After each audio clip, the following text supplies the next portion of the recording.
I operated from a very scarcity oriented mindset in my youth and sort of my early adulthood, where I wanted to earn as much as possible. I was focused on trying to get a high W-2 job. I wanted to be able to preserve resources. I was really frugal. I didn't spend frivolously. I wanted to try to save as much of my income as possible. When I was working at Equinox, I was saving 60.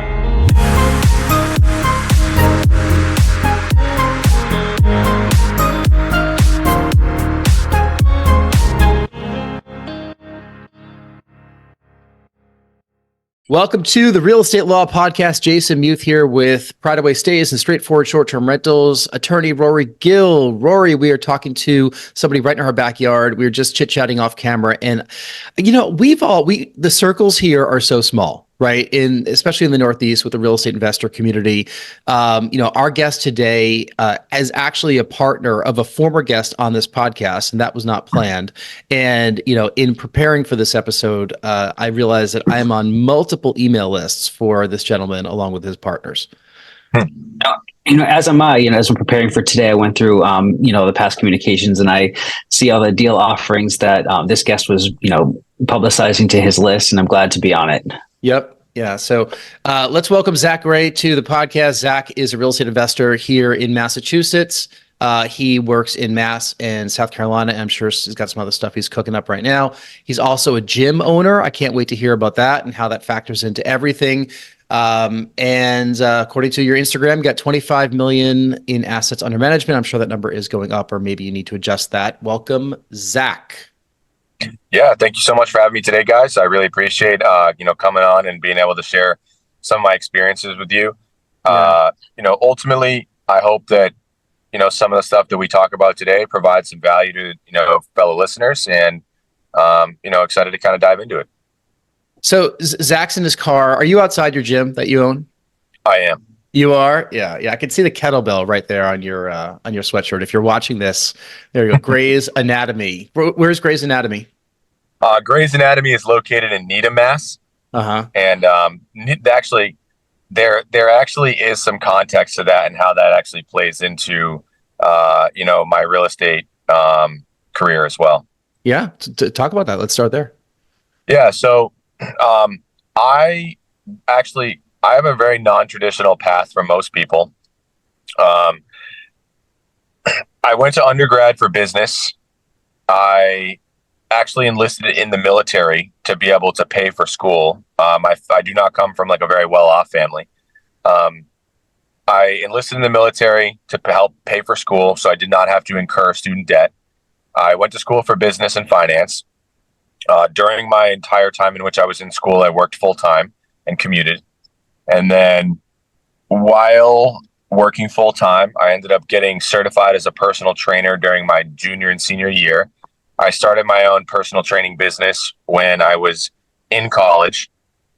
And when I graduated college, I began applying for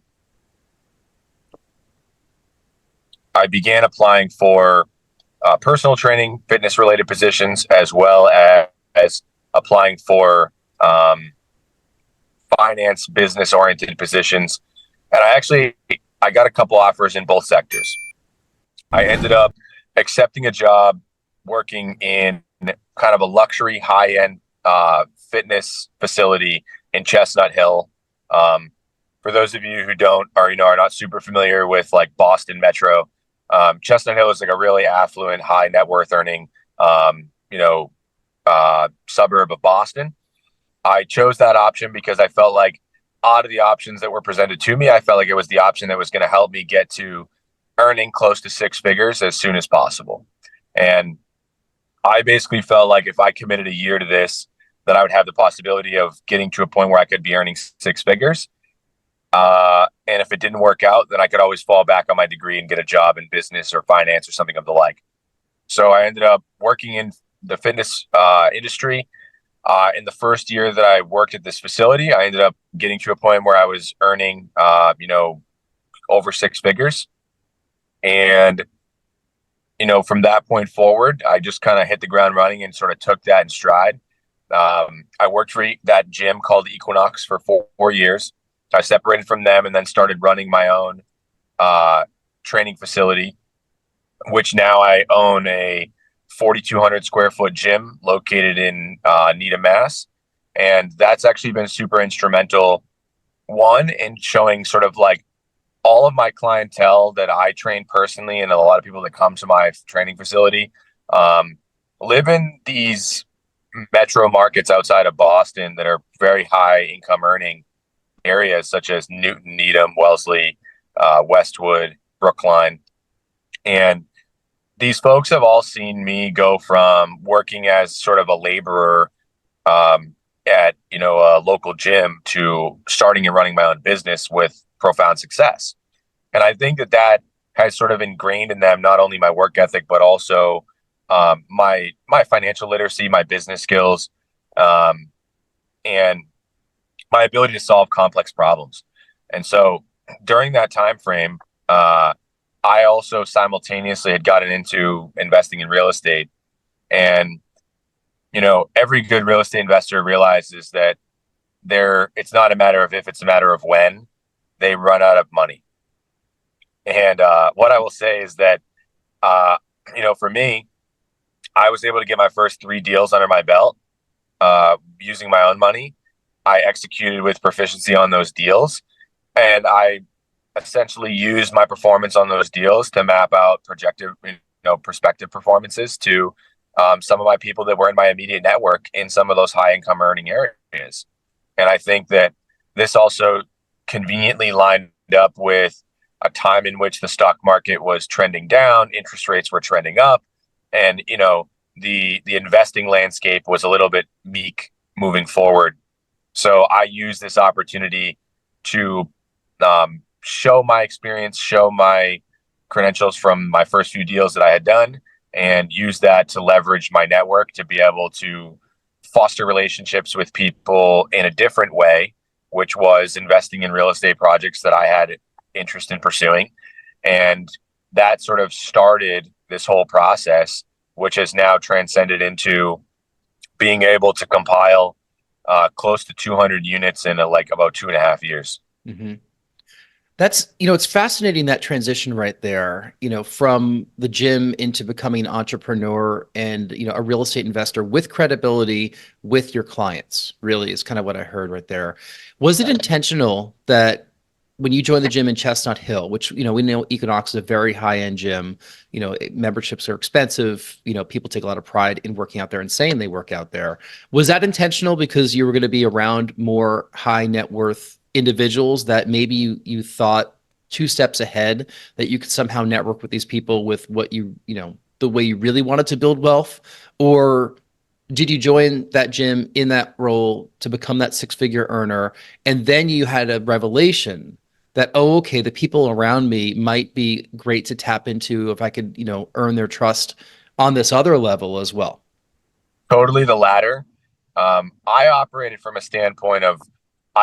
a very scarcity oriented mindset in my youth and sort of my early adulthood, where I wanted to earn as much as possible. I was focused on trying to get a high W-2 job. I wanted to be able to preserve resources. I was really frugal. I didn't spend frivolously. I wanted to try to save as much of my income as possible. When I was working at Equinox, I was saving 60% of my income, and that's post-tax. So with that being said, I was very adamant about building a sufficient nest egg to be able to create opportunities for myself and my family so that I would be able to, prosper in the future. But also, I also looked at my employment and I said, yeah, it's great that I'm earning 6 figures. This is a great outcome. And there's going to come a time in which economic conditions are going to waver or are going to be less desirable.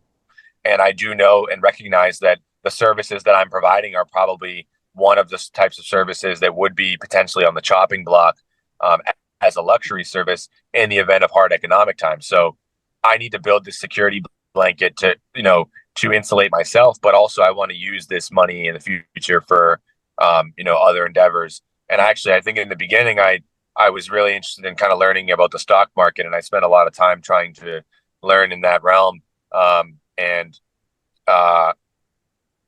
Nothing that I learned really made a lot of sense to me in regards to there being continuity or consistency amongst various investment options. And then once I started learning more about real estate, this was also the same time in which I started running my own business. And so I, the reason that I actually got, the reason I actually grew my interest in real estate from inception was actually tax related. So I actually approached it from an angle of, I'm going to be running my own business now. The number one way for me to prosper, benefit, and grow this business, as well as grow my own financial, standing, is to focus on how can I mitigate tax burden. And I think that that was my predominant concern out the gate. And then once I started learning about real estate, and I was like, wait, real estate, you're able to earn returns that outperform the stock market. There's three income streams in terms of principal pay down, potential appreciation, and cash flow on the property. There's all these tax benefits, which juice the returns even further. And you also get the power of leverage. So I began learning about all this stuff, and I was like, this is a no-brainer. Like, this is the move. This is the only move. And that's what piqued my interest. And then it's just sort of been full send from there. Yeah. Rory, wow, that story that Zach just told us is so intentional. And I can imagine that when COVID hit, gyms were shut down, right? A lot of personal trainers didn't have any work. They're working when they're training people. Rory, what did you hear there in that story that really stood out with how Zach was able to intentionally work his way into a great career path and then intentionally find his way to real estate investing and take advantage of all of the benefits of real estate investing beyond just buying a place and having cash flow? Well, I mean, what you heard there, you're using the right word, intentionality, is what I heard as the theme throughout that story. And it started with the active income work too. Sitting down and deciding, what is the work that's going to allow me to hit this first goal first. And then, implementing a 60% savings rate so that you can climb on to the next step. And, everything that he did, at least in that story, seemed to have a purpose. There's a reason why it was going to happen, and there was a next step that it was going to lead to.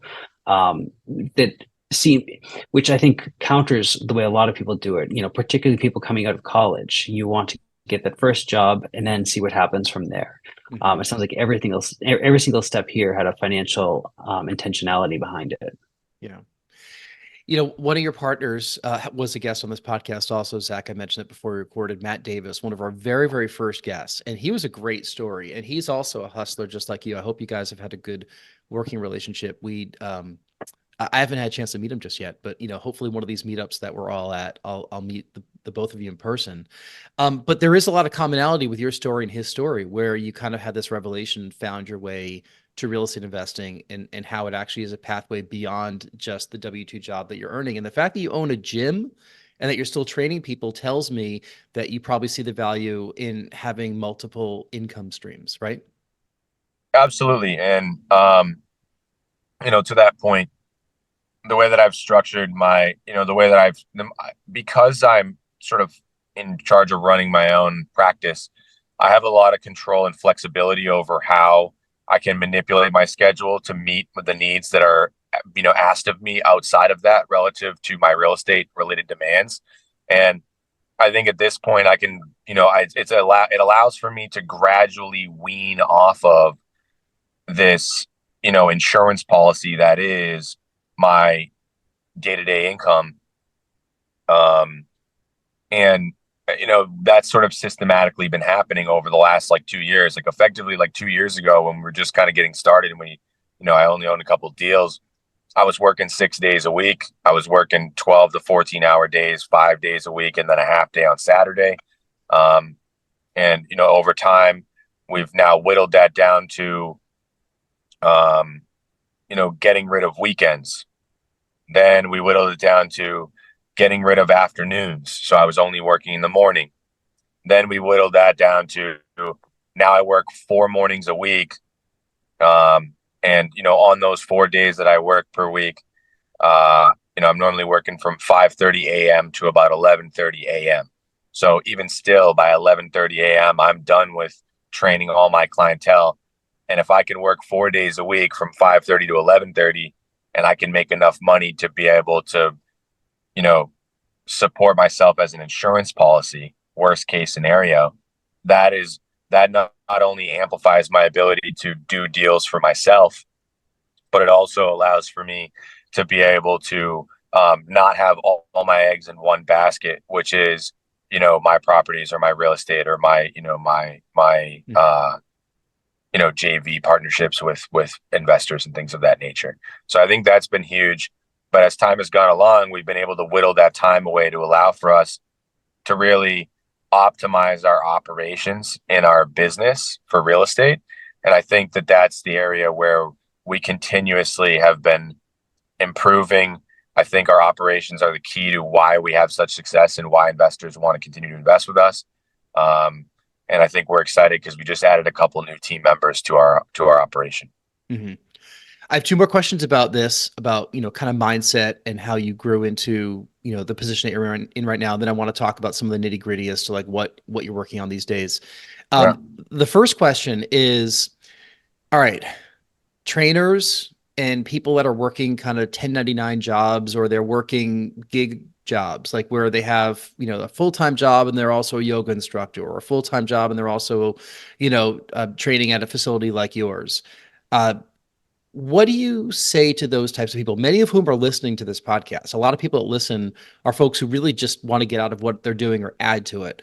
You were one of them that did diversify. Like, do you see that with your peers and with other people that are in their 20s, 30s, that are gung-ho on this one position, but we all know our bodies will break down at some point, or you won't have the energy or the stamina to maybe keep up with that level right now, and then you got to figure something else out. Like, what do you say to the people that you see around you? What I would say to anybody who works in that space is your number one prerogative should be to learn the differences between an LLC and an S Corp. I think your objective should be to understand the tax implications of running your own business and how to manipulate the tax benefits of running your own business to work in your favor towards paying for things like your car payment, your gas, maybe if you're a yoga instructor, maybe your uniform that you choose to wear for your work, things of that nature. I mean, your cell phone that you use for business. There's a whole multitude of things, but effectively getting mindful about and intentional about how you're structuring your operation and viewing it as a business rather than as a side hustle, I think is number one, because I think you can save just a lot in tax implications there alone. I think that's number one in terms of how are you able to preserve and save some of your own money. And I think that thereafter, I think that the next piece would be how fast are you able to get into a three unit or a 4 unit property with a low down payment loan option of 3 to 5% to now put yourself in a position where you can rent out the remaining units and you can effectively live for free. I don't know about you, but the average monthly rental payment in Massachusetts right now for like a 1 to 2 bedroom apartment is somewhere above $2,000 to $2,500. That is equivalent to $25,000 to $30,000 a year of post-tax income. So that is equivalent to roughly about a $35,000 plus to $38,000 amount that you are saving from a salary. Now, what I want you to think about is if I said to you, who would be willing to live in an apartment, right? Mm-hmm. That is, has some other units in the same building, and it would result in you getting a $25,000 to $35,000 raise at your job. Mm-hmm. What's the likelihood that people would say, I'll do it? And this is how I view the situation and my mindset towards the situation, which is every single person should be saying, now, if you're looking to buy a 4-family in Massachusetts, you might be spending, $700,000 or so, 700, 800 grand, give or take. So 5% on that is, $40,000. So you got to save $40,000 to give yourself a $30,000 to $35,000 raise per year. You are going to get the amount of money that you are going to make off of that in the long haul is astronomical. This is just counting you living for free. This isn't counting paying down the note. This isn't counting the tax benefits associated. This isn't counting the value of the property going up over time. This is just counting you living for free instead of paying rent somewhere else.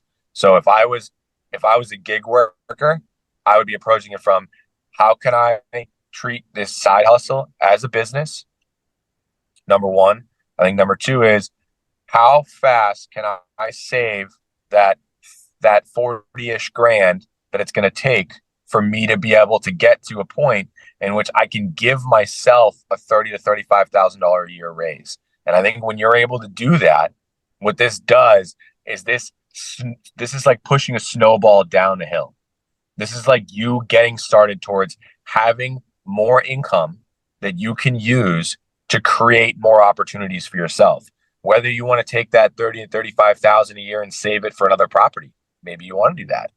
Maybe you want to put that $30,000 to $35,000 a year towards hiring somebody to work in your business and then generate passive income through working for you. Maybe you want to take that money to scale your operation, have a bigger facility, right? That has a more desirable location to lure in new customers. There's plenty of ways in which you can approach this, but ultimately that is the objective, is how can I get to that first step of living rent free so that I can give myself that financial liberty to then go make moves elsewhere. Yeah. Rory, that fundamental that Zack is talking about, even in today's higher interest rate environment and low inventory environment, that fundamental has been there since the dawn of real estate podcasts, right?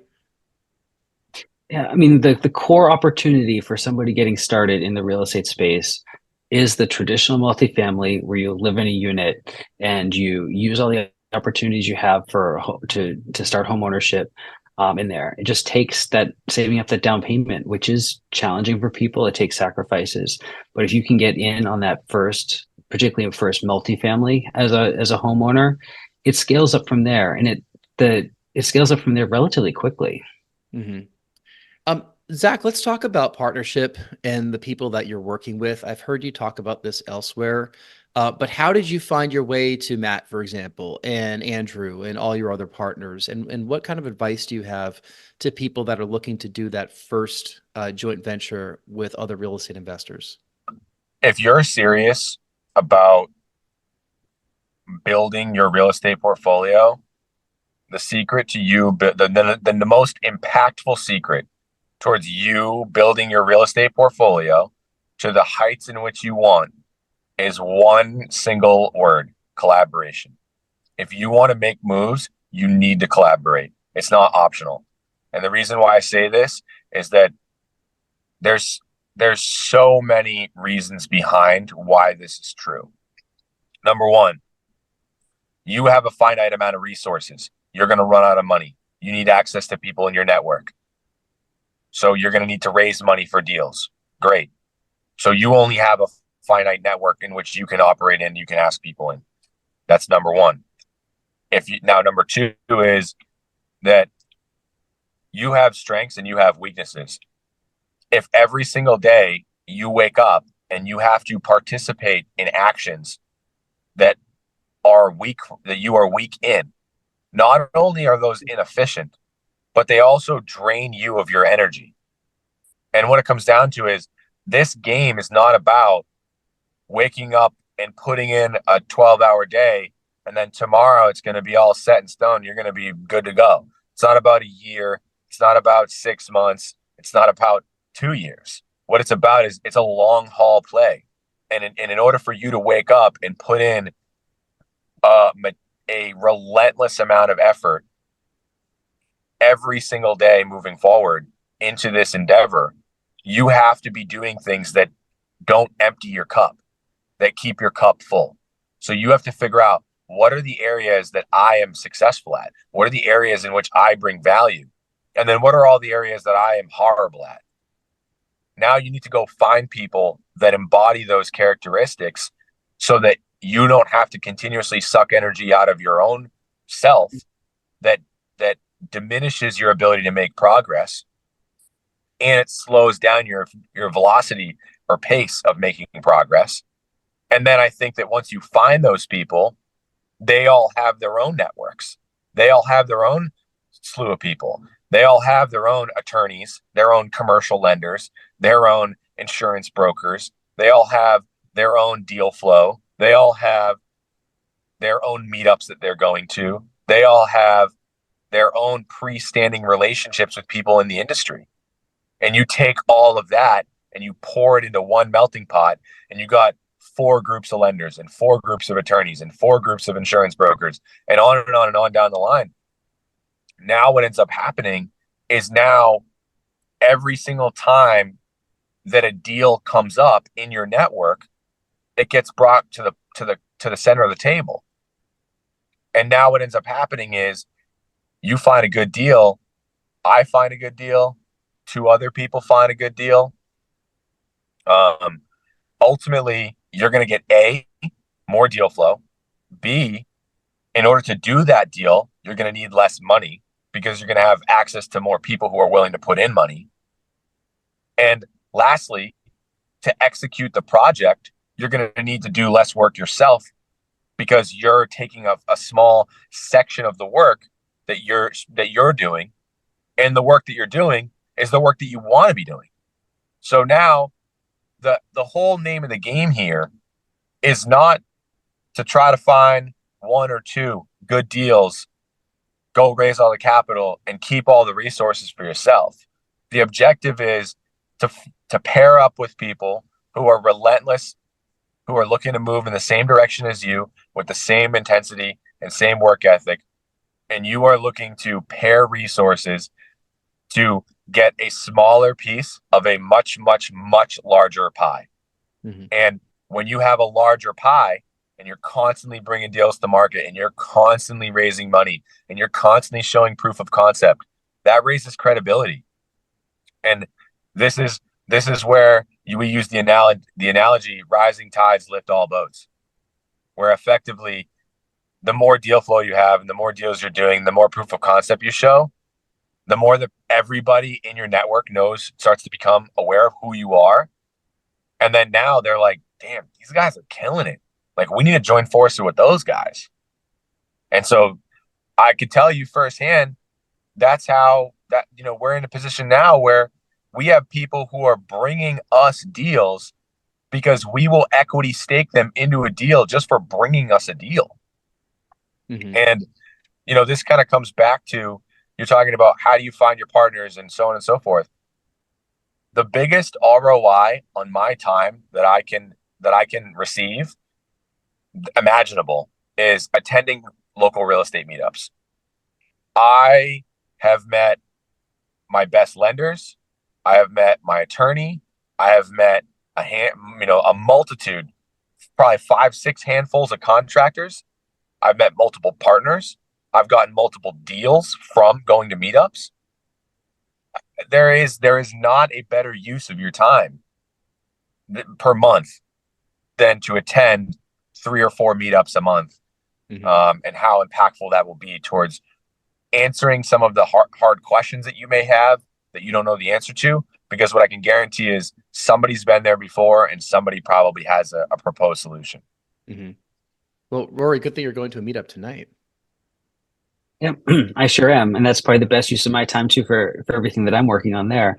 My key takeaway from this podcast is the concept of finding what you're good at and shedding the things that you're not so good at. It's not just an inefficient or suboptimal use of your time, but it's draining. It's undermining your work and it's preventing you from growing. So that's the advice that I'm taking to heart here.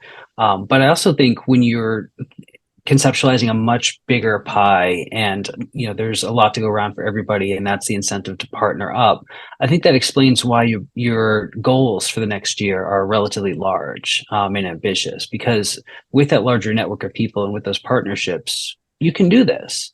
So tell us a little bit about what's coming next for you. We went into the year and we actually backed into these goals, which are like, we said, okay, how many properties are we going to be refinancing? How much money are we going to be able to pull out? How much capital do we have in the pipeline right now? How much capital do we anticipate coming available relative to our investor network? We said, all right, based off the capital we're going to have access to, now let's add in our own funds. Great. This is what we got left. Okay. Now, based on the average price per unit of what we have now in our portfolio, how many units could we aim to buy? And we said, okay, we could aim to buy close to about 120 units. So how many, in order to get 120 units, what's our average number of units that we have per building right now? Great. So that means we're going to have to do X number of deals per month now. So we need to do 1 or 2 or 3 deals a month. Okay. How many offers do I have to submit in order to get 1 to 3 accepted offers a month? Okay. So now we got to submit 10 to 30 offers a month. So now per week, what does that break down to? That's 2 to 7 offers a week. So let's make it happen. Mm-hmm. That's the goal. So we backed into it. What I'll tell you is, I thought, I was looking at that. I left that meeting and I was like, it can't be done. I was like, I don't know how I'm going to be offering on 7 deals per week, 2 to 7 deals per week. And I'm like, I'm going to give it my all. We're going to go at this. We're going to see what happens. Mm-hmm. We are 2 months into the year. We're about to start March. And in January and February, we have 84 units under contract in the first 2 months of the year. So that puts us in a position where I feel really strong about being able to potentially meet our goals for 2024. And I think at this point, we have access to a significant amount of capital, and we're continuously looking to scale our portfolio. And so to this point, this is kind of one of the other points that I wanted to bring up, which is anybody who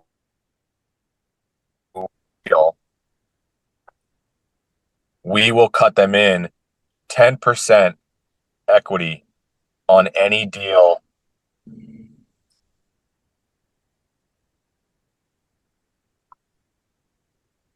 We will cut anybody in 10% equity on any deal that we do. And they will not have to materially participate. They will not have to bring any money to the deal, and they will not have to operate the deal. They simply just have to bring the deal to us. And if we decide to move forward with it, they get 10% of the deal. So again, we're looking to partner with people. We're looking to collaborate. The phrase that we use is people at the bottom compete and people at the top collaborate. Mm-hmm. Before we wrap it up with a final couple of questions, Rory, I want to throw it back to you and see if we could ask a legal question for people that maybe are hearing this saying, I want to be one of those guys that invests in a group like this. What should that person be thinking in terms of both protection for themselves personally and for any of the partnerships that they're doing? You want to have the conversation with your partners and put everything on the table ahead of time.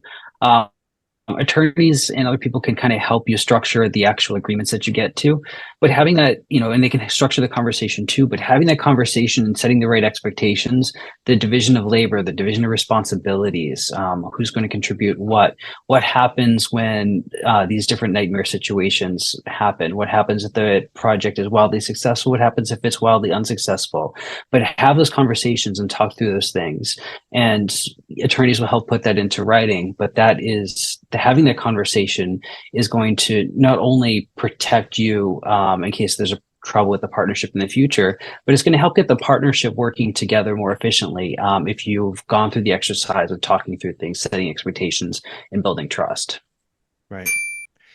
Why don't we wrap it up with the final couple questions we ask of all of our guests, Zach, just to get to know you a little bit better and to hear what you have to say in comparison to everyone else that's answered these same three questions. First one, if you can get on stage for half an hour and talk about any subject in the world, which I know that you've done, but with zero preparation, what would that be?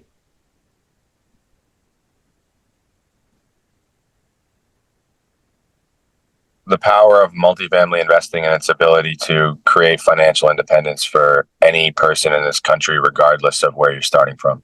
Mm-hmm. And a quick follow-up, how long ago were you able to have that conversation? Like at what point, was it 2 years ago, 5 years ago, 10 years ago that you couldn't have had it? But then when did you learn that you could? I probably couldn't have, 3 years ago. 3 years ago. Wow. Yeah. See, that's what's remarkable is how quickly this can happen. If someone really sets your mind to something, meets the right people, puts themselves in the right room, and really takes some action, it could happen so quickly as 3 years. Think back to 3 years ago, we were in the heart of the pandemic, a year into it, and think about where you were in your life. That's where Zach was, and he trained himself to learn this. Second question, tell us something happened early in your life or career that impacts the way you're working today. Yeah. I point back to probably my time in the military. And what I would say is there are many times in my experience in the military in which I was outside in 35 or below in suboptimal clothing, where it was raining. I'm carrying a metal weapon that is basically making it so I can't feel my hands. And I think back to those moments and moments like those where this is happening at 7 or 8 a.m. in the morning, and you're realizing this is what my life is going to be for the next 12 hours. Enduring that and realizing how much that sucks and how little say you have and how uncomfortable that is, it puts me in a perspective now where I get to wake up in my nice comfy bed in a heated house. I get to walk out and I get to cook myself breakfast when I want. I get to eat what I want when I want. I get to decide when I start my work. I get to stop my work when I want. I get to spend time with people when I want. Like, I look at the challenges that exist in day-to-day life and say, is this really difficult relative to some of these other things that I've had to encounter? And I think that when you put things in perspective to that degree, where you're forced to do something and you don't have a choice, I think that your ability to persevere and overcome some of the challenges of, the stress that you deal with at this point start to appear as, sorry. It's all right. They start to appear as being a lot less significant and a lot less impactful. Yep. Very well said. Final question we have, tell us something you're listening to or watching or reading these days. Something I'm reading. One of the books that I've been reading recently is called Dare to Lead. I think it's a Brene Brown book. Mm-hmm. I think that I've gotten to a point now where I have, we're starting to build out a formal team. We have multiple people who have joined our network who are going to be working on projects with us. And I think it starts to become really impactful to be able to manage multiple different personalities, multiple people that have different work styles and communication strategies. And I think it becomes really important to understand what it means to lead another group of people and, how to improve your communication style and how to temper yourself to be able to like put yourself in other people's shoes and things of that nature. So if you're in the Needham area, want a good workout, Grey's Anatomy Academy, I'm sure Zach will hook you up, right? Yeah, absolutely. Come on in, coming down anytime. If you want to learn more about Zach, also, I know that you run the Simplified Meetup in New Bedford, Massachusetts, correct? That's right. Which I believe is a monthly meetup, right? Yep. First Wednesday of every month. And online, if you want to learn more about you, what should people do? Reach out to me on Instagram. My Instagram handle is at the 1099 mindset. Mm-hmm. So reach out to me there, and you can also join our newsletter to see all the deals that we're doing. And we also put out, deals that we wholesale. We also put out off-market deals that we're selling. We also put out a fair amount of investor tips, as well as, provide opportunities for people to invest in deals that we're going to be doing. So it's a lot of insight into our operation that could be valuable, whether you're a fellow investor who might learn from, seeing somebody else's operation, or you're somebody who's looking to, invest passively. Any of those would be advantageous for you. All right. We will link that up in the show notes along with Rory. Where can people find you? You just go to rorygill.com. You'll find the different ways that we can connect and the different ways I can help you out. All right.